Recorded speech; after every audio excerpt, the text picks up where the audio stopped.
My name is Lillian, but everyone calls me Lil. I'm 32. I live in Austin, Texas. I work as a project manager for a construction company. I feel more confident in a hard hat and steel-toed boots than in an evening gown. 8 years ago, I married Graham. 2 years ago, I destroyed his life. We didn't have children, just a golden retriever named Tank. And I consider myself lucky we didn't have kids, because what I did would have been much harder with little ones around. This story isn't about, I'm sad and crying. It's about how an ordinary project manager who knows how to manage budgets and read the fine print in contracts caught her husband, his mistress, his embezzlement, and then tore down everything he built. And yes, I slept with his best friend. But not the way you think. It was an operation. Get comfortable. This will take about 20 minutes. It was March the 12th. I remember the date because the next day I had a project to hand over on 3rd Street, and there was a terrible downpour. The construction site was shut down. I decided to stop by home to change and grab my laptop to work from there. I didn't call Graham. I wanted to surprise him by picking up his favorite bacon maple donuts on the way. But there was a line at Dunkin', so no donuts. And that was probably for the best. I opened the door with my key. I hear music, not loud, some indie pop I can't stand. Graham listens to classic rock. So the music isn't his. I walk into the living room. On the couch, a woman's purse. Not mine. Small, beige, from Michael Kors. I recognize those because I wanted one myself. But Graham said it was a young brand, and you're over 30. I go to the kitchen. A blonde woman is standing there. Hair down to her shoulder blades, with highlights at the ends. She's wearing my old college t-shirt. I'd been looking for it for a year. On her apron it says, "Kiss the Cook." She's washing my favorite mug that says, "World's Best Project Manager," which my team gave me after a tough project. She turns around and looks at me. Not a hint of fear. She smiles. Says, "Oh, hey. You must be Kate?" Graham said his sister was stopping by to pick up documents for his mom. "I'm Chelsea. Nice to meet you." Something clicks in my head. Kate is my sister's name? No, Graham's sister is named Meg. I'm his daughter-in-law? I'm his wife. She doesn't recognize me, because Graham must have shown her photos of someone else. I say, "I'm not Kate. I'm Lillian, the wife." She blinks. Her smile fades. At that moment, Graham walks out of the bedroom. He's only in jeans, wet hair combed back, a towel on his shoulder. He sees me, freezes for a second, and then the circus begins. "Graham. Lil. You're early. This is Chelsea, a new analyst from my office. Our printer broke, so we came here to print contracts for Fresh Mart." "Yeah, important contracts." Chelsea nods. Yeah, contracts. "Very urgent." I look at the table. On the table is a bottle of white wine. Open, half drunk, 2 glasses. In the trash, an empty pizza box. On the printer, a blank sheet of paper. Not a single printout. I'm not crazy. I understood everything immediately. But instead of making a scene, I did this. I smiled. Said, "Oh, how nice that you're helping a colleague, Graham." "Chelsea, are you baking cookies? Smells delicious." Chelsea perks up. "Yes, it's my grandmother's recipe, chocolate chip with." I interrupt.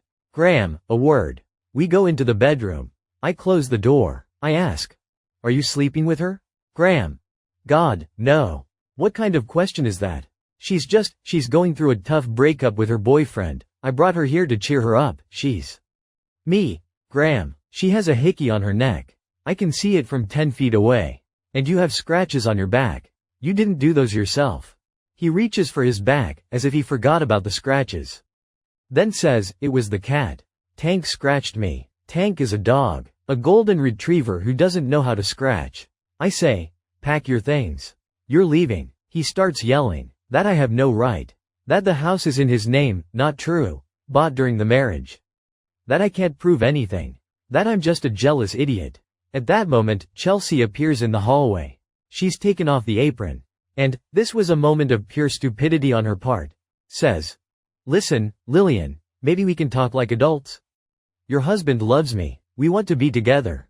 You can get decent alimony and move out. Nobody wants a scandal." I look at her. I don't feel hurt. I feel amused. I say, "Chelsea, you work for his company. That's a conflict of interest. If you continue, I'll sue the company for creating a hostile work environment." And you'll lose your job, your reputation, and possibly your visa, because you're from Canada, right? She goes pale. Because I guessed right. She was on a work visa, and a scandal would mean deportation. They both left that night. Graham grabbed a bag, keys, and drove off in his Tesla. Chelsea went with him. They didn't even take her purse from the couch. I later found her iPhone and passport in that purse. And I didn't bother being nice. In the hour before Graham came back for them, I photographed all her contacts, her messages, no password, because Chelsea is an idiot, and took screenshots of her chats with Graham. Yes, that's illegal. I don't care. Most people in my situation fall into depression. I was angry. Not sad, not hurt, but a cold, rational anger, like I was planning a complex construction project where every phase has to be completed on time. I made a plan. Here it is. Show no weakness. Don't call Graham, don't text, don't ask him to come back. He's now an enemy company I'm negotiating with. Gather all financial information. We had joint accounts. As a spouse, I had access to business accounts. I'd been a co-signer since 2019 when I helped Graham with bookkeeping during COVID. Find a lawyer specializing in high-stakes divorce. Find Graham's weak spot. Everyone has one. Graham had two. His company, Gridline Logistics, and his mistress, Chelsea. The first thing I did was call my friend Jared. Jared is an auditor at a big firm. We've been friends since we were 15. He's gay, so Graham never got jealous. Jared was like a brother to me. I said, Jared, I need you to look at Gridline Logistics financial statements. Not officially. Just look at public data and tell me if there are any anomalies. Jared. Lil, that's illegal. I could lose my license. Me. Jared, Graham was fucking a girl in my bed. I'm not asking you to steal documents. I'm asking you to look at public data and tell me if something is off. He sighed and agreed. A week later, Jared came over with a USB drive. He said, your husband has problems. Big ones. His company shows growth on paper, but money is flowing to affiliated structures. In the last year, he transferred about $280,000 to some LLC called Creative Solutions. That company has no website, no employees, and is registered under his mother's name. Me. Barbara lives in Florida and never leaves the golf club. She has nothing to do with logistics. Jared. So it's a shell account. Most likely, he's cashing out through fake contracts. If you can prove that money went to personal expenses, like his mistress, that's considered marital waste. In Texas, that entitles you to compensation. I nodded. Now I had a goal. Prove that Chelsea was living off that money. I didn't just sit at home. I started acting like a spy. Here's what I did in the first 2 months after the breakup. I filed for divorce first. This is important. Graham thought I'd wait for him to prepare.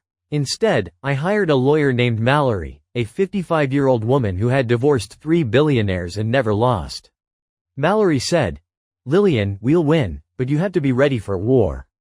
He'll use dirty tactics. I started going to the gym. Not for my figure. To see Graham. Yes, we went to the same, Lifetime, gym. I knew his schedule. I showed up at the same time but didn't talk to him. I just sat in a corner and watched. Graham brought Chelsea. They worked out on machines, kissed between sets. I noticed small things. Graham paid for her personal training, $250 per week, bought her protein shakes, $20 each.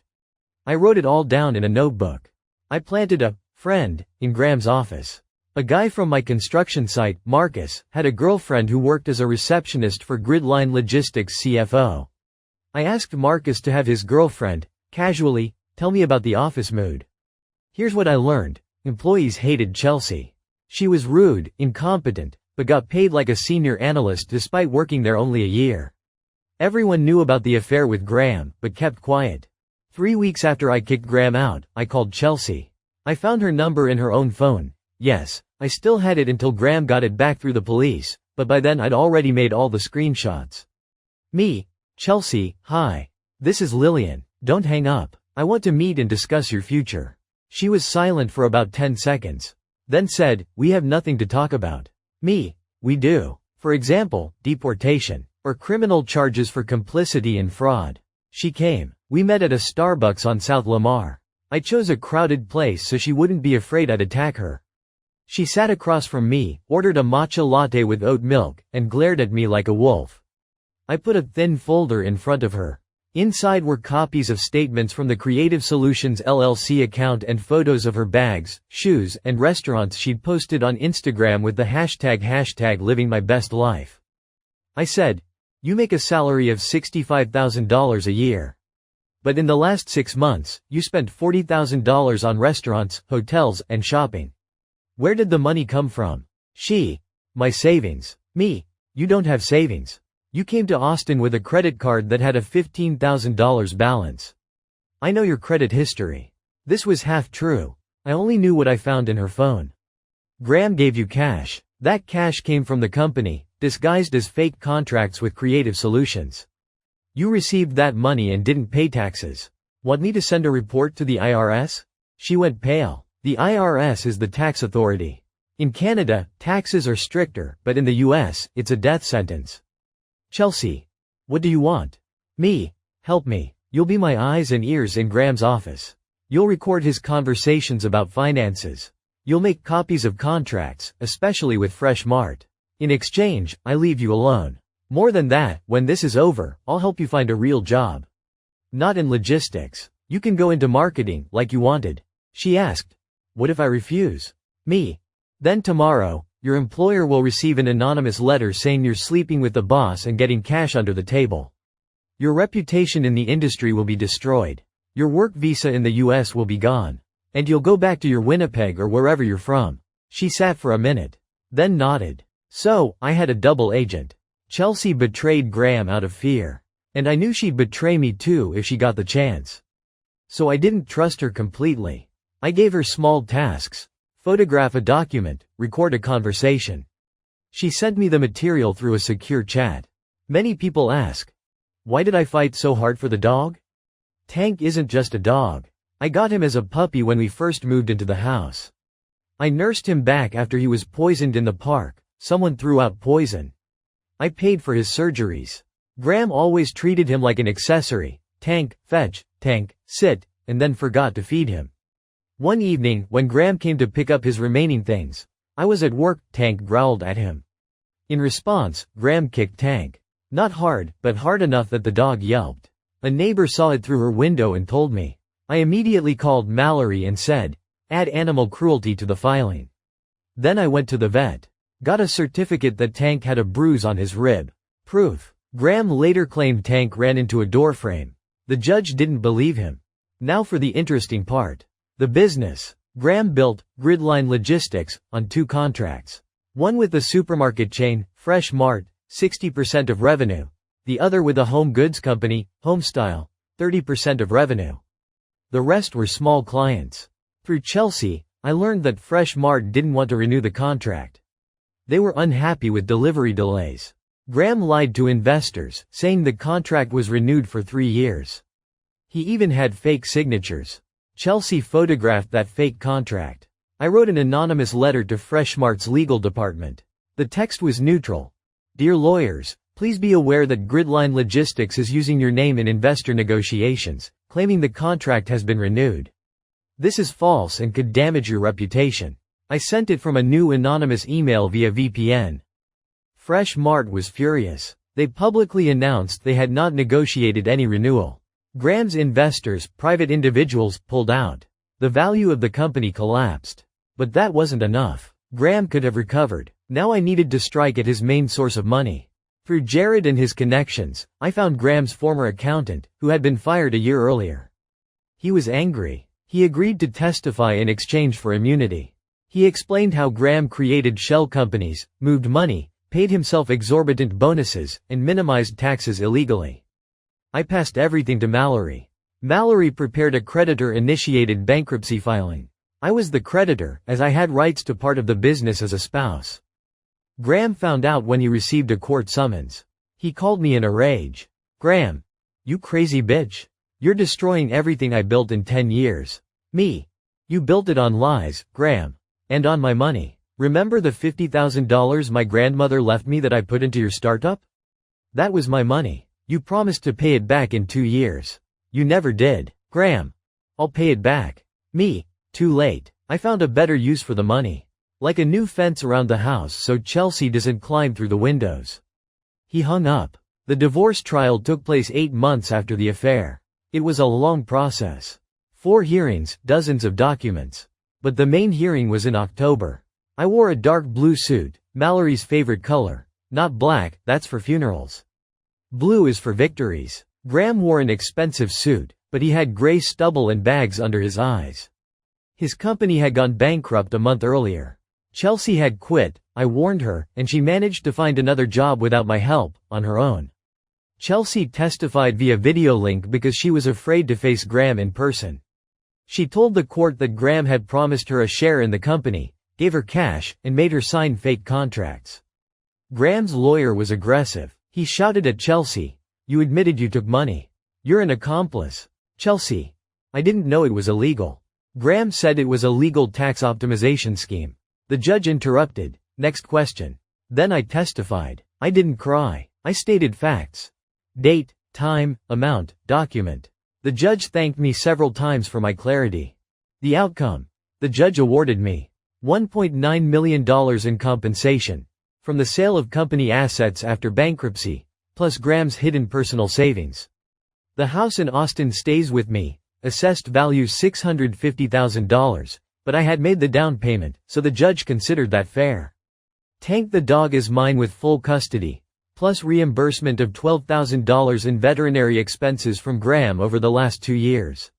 A restraining order preventing Graham from coming within 500 meters of my workplace or the house. Graham had a year to pay me. He didn't have the money.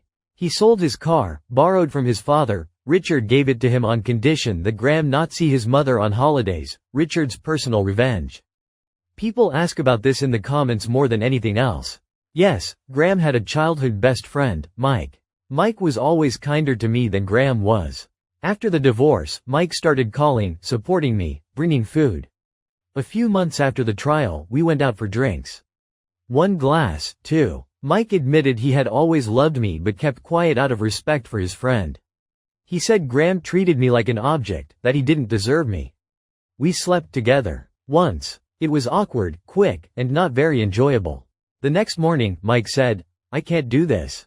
You're not mine. You're too strong." I replied, "I don't want to be yours. I just wanted to understand what I feel. And I feel nothing." We stayed friends. Mike no longer speaks to Graham. Graham found out, was furious, but Mike told him, "You fucked her in your shared home." I slept with her after the divorce. We're not the same. Graham still calls Mike a traitor. I don't care. A year after the divorce, I randomly ran into Chelsea at a supermarket.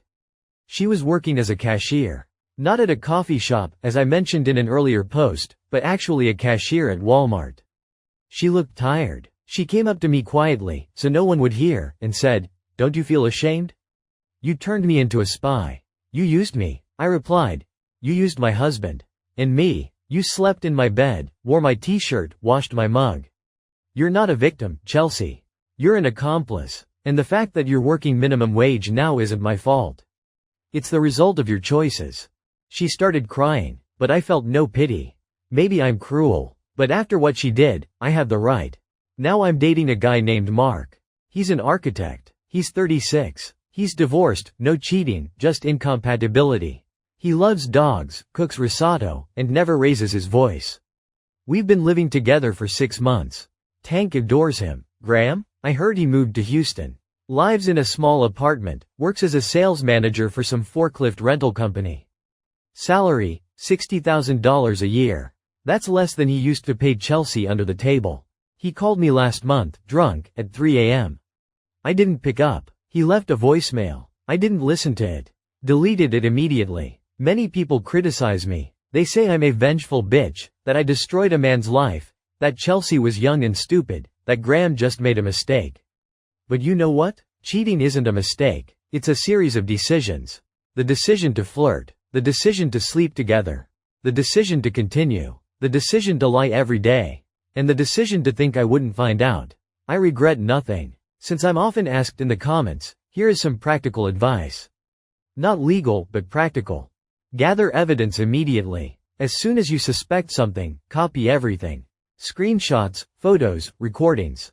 Use cloud services with 2-factor authentication. Don't show emotion. At first, pretend nothing happened. Your partner will relax and start making mistakes. Find a lawyer before you file for divorce. Don't skimp on the lawyer. A good lawyer pays for itself many times over. Finances are key. Check every account. Even if you don't work, you have the right to know where family money is going. If you see suspicious transfers, document them. Don't believe promises. I'll change, it was a mistake, I'll never do it again. Graham said that 3 times in the first month after the breakup. I didn't fall for it. A dog is a family member.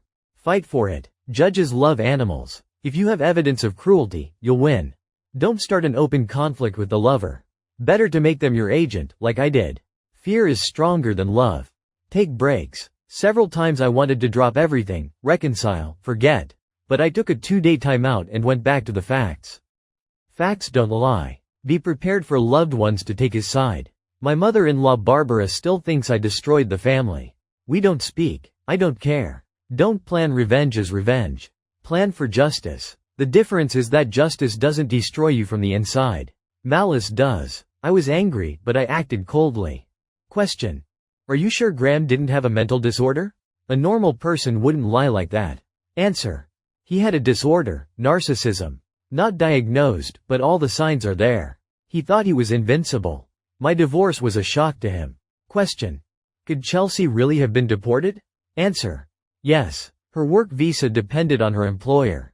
If Gridline Logistics had been charged with fraud, she would have been deported with a 10-year ban from entering the U.S. That's no joke. Question. How do you feel after all this? No guilt? Answer. Sometimes. Especially when I remember Graham's face in court. He looked like a beaten dog. But then I remember how he kicked Tank and how he lied to my face for years. And the guilt goes away. Question. Was it worth it? Answer. I lost 8 years of my life to a man who didn't respect me. I got a house, money, and freedom. I found a man who loves me. Tank is healthy and happy. Yes, it was worth it. Question. Would you have forgiven him if he had truly repented? Answer. Truly? If he had confessed on his own, without my investigation. If he had gone to a therapist. If he had left Chelsea and told his parents everything. But he did none of that. He lied until the very end. So no. I'm writing this from home. It's raining outside. Tank is lying on my feet, snoring. Mark is cooking dinner in the kitchen. I'm looking at my world's best project manager mug. The same one Chelsea was washing. I didn't throw it away. It's become a reminder. I am the best project manager. Because the project called Divorce was completed early, under budget, with excellent results. Someday I might write a book. But for now, I'm just drinking coffee, petting my dog, and smiling.